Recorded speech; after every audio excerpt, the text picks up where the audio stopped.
Hello everyone, this video is about cube roots of unity and square roots of a complex number. So if we have this question, solve x cubed equals 1, usually we say that the cube root of 1 is just 1. Well, actually the cube root of 1 can also be something else.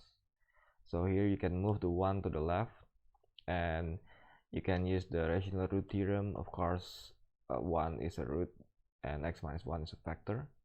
You can use long division to find the quotient here. So we have x equals 1 for the first root, real root, and if you use the quadratic formula for the quadratic here, we get a pair of complex roots. So we have 3 roots actually. And if we have x cubed equals 8, which is almost exactly the same, as you can see, we're just changing 1 to 8 here. Of course, it's exactly the same. X cubed minus 8 equals 0, and if you try 2, you plug in 2, you get 0, which means 2 is a root and x minus 2 is a factor. You can use long division to get the quotient and the quadratic formula to find the complex roots, and you get the 3 roots. And from the cube root of 1, this is what we get. From the cube root of 8, which is actually the twice the cube root of 1 here, because cube root of 8 is the same as, cube root of 8 times 1. This is 2 times the cube root of 1, so 2 times this. So that's why cube roots of unity work in multiples. Finding the square roots of a complex number, the first step is to name or let the square root be a plus bi.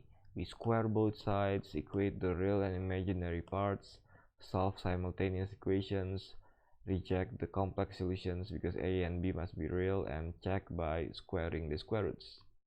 So for example, we're finding the square roots of minus 5 plus 12i. So the square root of minus 5 plus 12i equals a plus bi, with a and b being real numbers. We square both sides.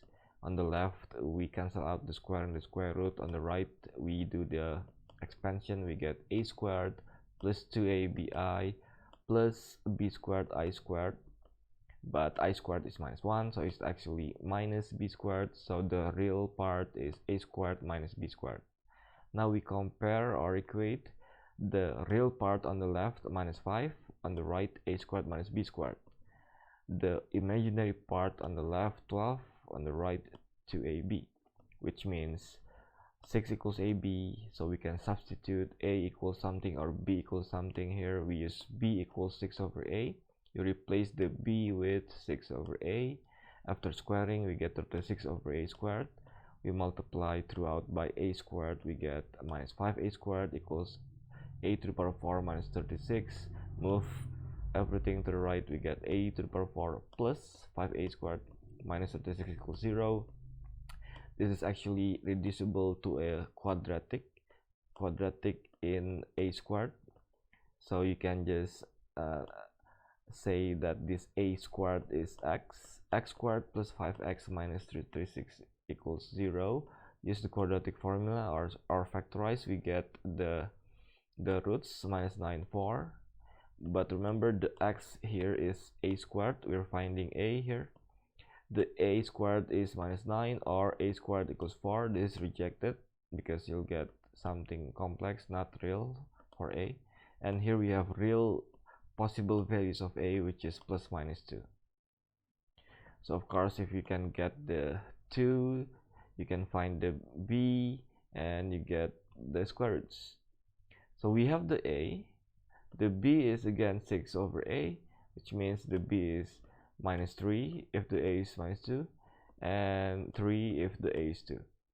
So we have two possibilities, minus 2 minus 3i, or 2 plus 3i. You can check by squaring. You can use the calculator here. you'll get minus 5 plus 12i, which is um, just like in the question here. So this means we get the right answers. That's it. I'll see you again next time.